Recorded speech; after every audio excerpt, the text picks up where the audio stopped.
Trump ने दुनिया से कहा है, शांति चाहिए तो मेरी टेबल पर आओ और $1 अरब लेकर आइए। ट्रंप ने गजा के नाम पर एक नया मंच खड़ा कर दिया है, बोर्ड ऑफ पीस, जिसके चेयरमैन खुद ट्रंप होंगे। ट्रंप अमेरिका के राष्ट्रपति ना रहे तब भी वही चेयरमैन होंगे। यानी ट्रंप अब सिर्फ अमेरिका के राष्ट्रपति नहीं, पूरी दुनिया की शांति सरपंच बनना चाहते हैं।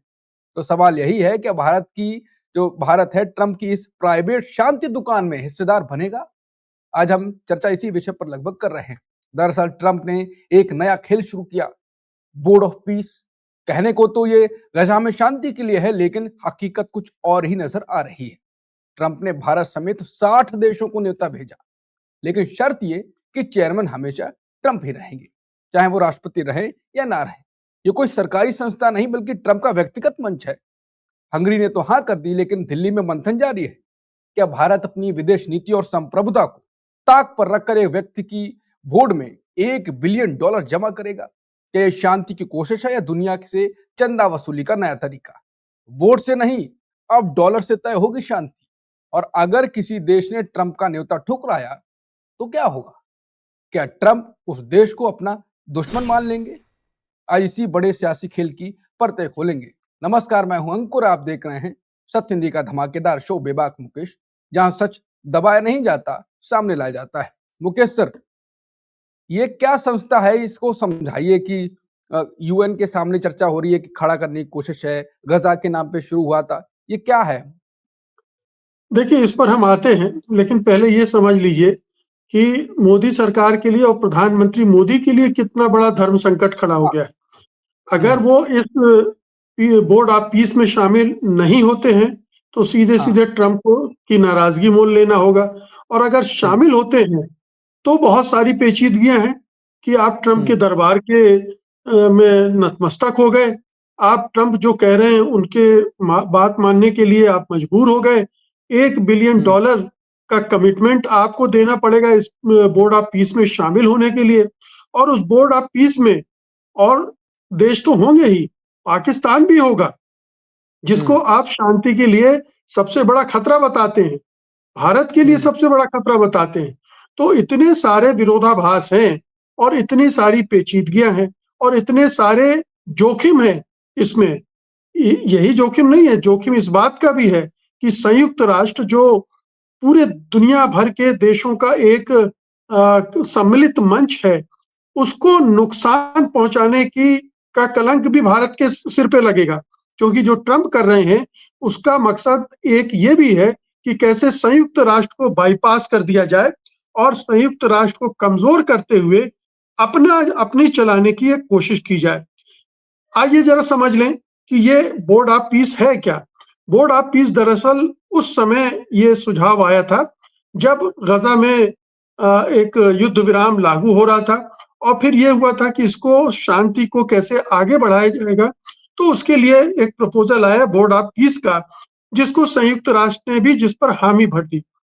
लेकिन उस समय संयुक्त राष्ट्र ने बोर्ड ऑफ पीस को जो ग्रीन सिग्नल दिया था वो दूसरा बोर्ड ऑफ पीस था।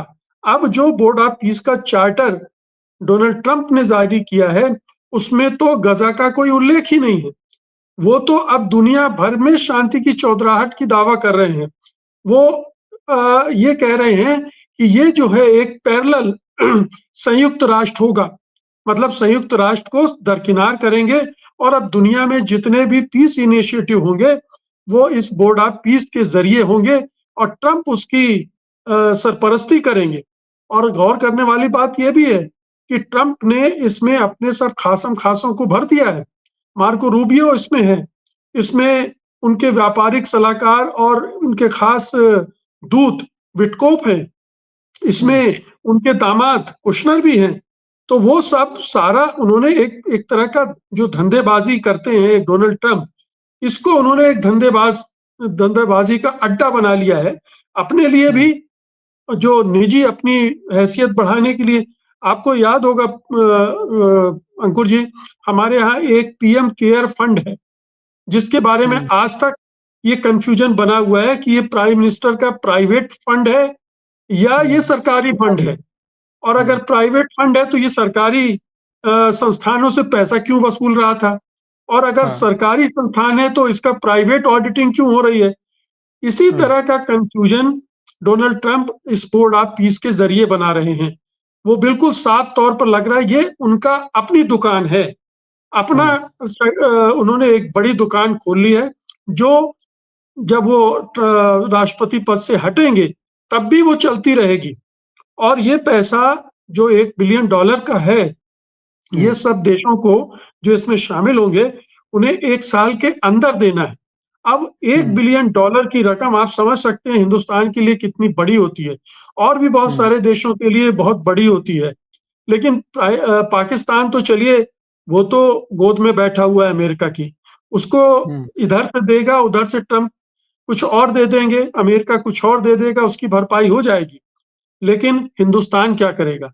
क्या हिंदुस्तान अभी तक हमारे प्रधानमंत्री मोदी की जग हंसाई करते रहे हैं डोनाल्ड ट्रंप, बार बार तमाम तरह से मजाक बनाकर या धमकाकर या टैरिफ की धमकी देकर।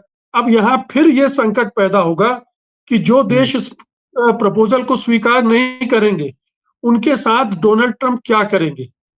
अगर मोदी जी आज इनकार कर दें कि हम बोर्ड ऑफ पीस में ज्वाइन नहीं करना चाहते हैं, तब उनका क्या होगा?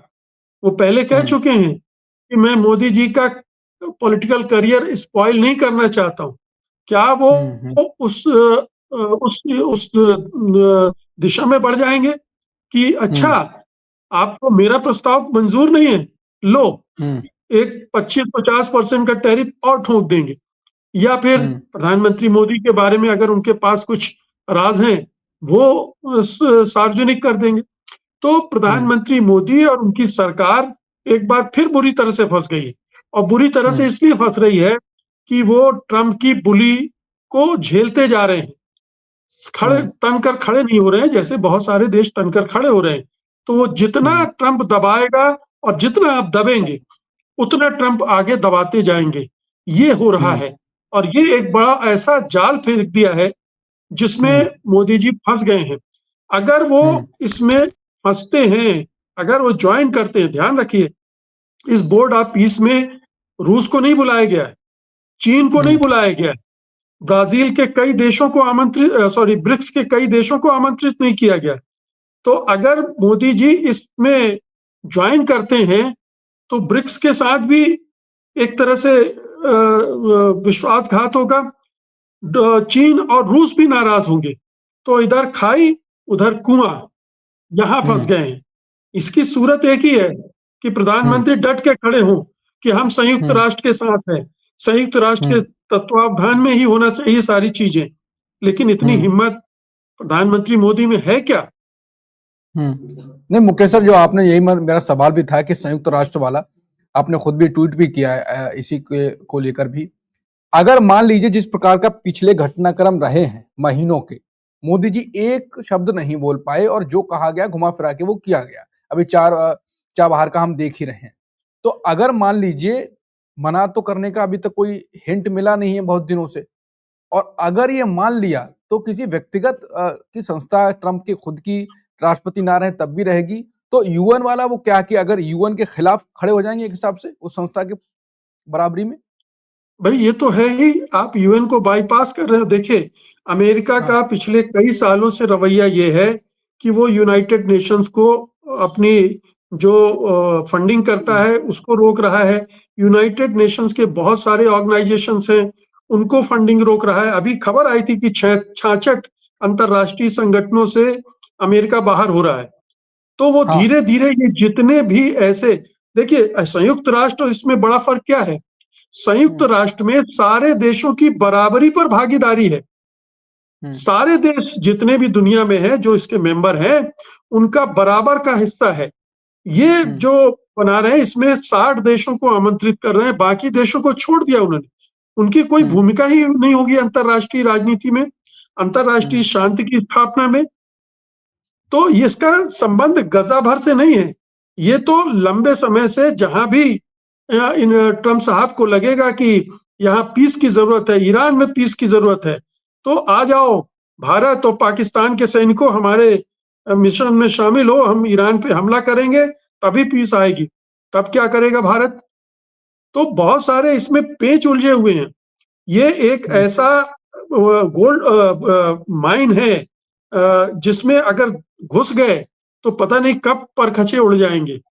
तो ये बहुत ही मुश्किल में फंस गए मोदी जी। मुझे समझ में नहीं आ रहा है कि वो इस बार इतनी हिम्मत दिखाने, क्योंकि अभी तक सारा गेम जो मोदी जी का चल रहा है वो ये कि भाई ये साल निकाल दो, नवंबर में मिड टर्म इलेक्शन होंगे, कांग्रेस में डेमोक्रेटिक पार्टी का बहुमत हो जाएगा, जो डोनाल्ड ट्रंप हैं वो कमजोर राष्ट्रपति हो जाएंगे और तब हम हमारे लिए थोड़ा आसान रास्ता हो जाएगा। लेकिन ये काम तो अभी करना है, ये तो आपको अभी हाँ ना बताना है कि आप इसमें शामिल होंगे कि नहीं। और इस साल के अंत के पहले पहले आपको $1 बिलियन भी जमा करने। तो आप समझ सकते हैं कि पाकिस्तान के लिए कोई धर्म संकट नहीं है। पाकिस्तान तो अपनी कूटनीति, विदेश नीति सब कुछ खेल चुका है और वो बहुत सेफ जोन में है। बहुत सारे ऐसे देश भी जो ट्रंप के भक्त हैं या ट्रंप से डरते हैं या उसको फॉलो करते हैं, वो भी इसमें इस जहाज में बैठ जाएंगे बोर्ड ऑफ पीस के। लेकिन मोदी जी क्या करेंगे? मोदी जी कैसे इसको हैंडल करेंगे? ये बड़ा दिलचस्प है। बड़ी मुश्किलों में फंसा दिया ट्रंप साहब ने ये मोदी जी से, पता नहीं क्यों इतना रार ठाने हुए हैं वो। ट्रंप ने बिल्कुल, अब भारत, सवाल अभी भी है कि भारत के पास जिस प्रकार के घटनाक्रम हुए हैं, कोई विकल्प है ना करने का? वो अभी तक तो दिखाई नहीं दे रहा, लेकिन हाँ करने का जो विकल्प दिखाई दे रहा है पिछले घटनाक्रमों को देखकर, वो और भी खतरनाक है। कुल मिलाकर ट्रंप ने, जो मुकेश जी ने कहा कि जाल में तो फंसा दिया है, लेकिन अब देखना है कि मोदी जी आज नहीं तो कल, ट्रंप जिस प्रकार से चल रहे हैं, लगातार कुछ ना कुछ, इतना होता है फिर इतना बड़ा हमला, फिर उतना बड़ा हमला, कभी ना कभी तो बोलना पड़ेगा। और नवंबर तक रुकेंगे तब तक ट्रंप पता नहीं क्या क्या कर देंगे। तो देखते हैं पीएम मोदी कब कब बोलते हैं। इस घटनाक्रम पर तो लगता है कि बोलना पड़ेगा, क्योंकि ये मामला बहुत बड़ा है। भारत का आर्थिक नुकसान भी है और जो लोकतंत्र का वो भी नुकसान है, विदेश नीति का भी नुकसान है, बहुत नुकसान है। तो देखते हैं पीएम मोदी अब इस पर क्या करते हैं, विदेश नीति पर, और जयशंकर जी कुछ बोलते हैं। जो भी होगा हम आपके सामने लेकर आते रहेंगे। तब तक के लिए नमस्कार। Copyright disclaimer under Section 107 of the Copyright Act 1976. Allowance is made for fair use for purposes such as criticism, comment, news reporting, scholarship, and research. Fair use is a use permitted by copyright statute that might otherwise be infringing.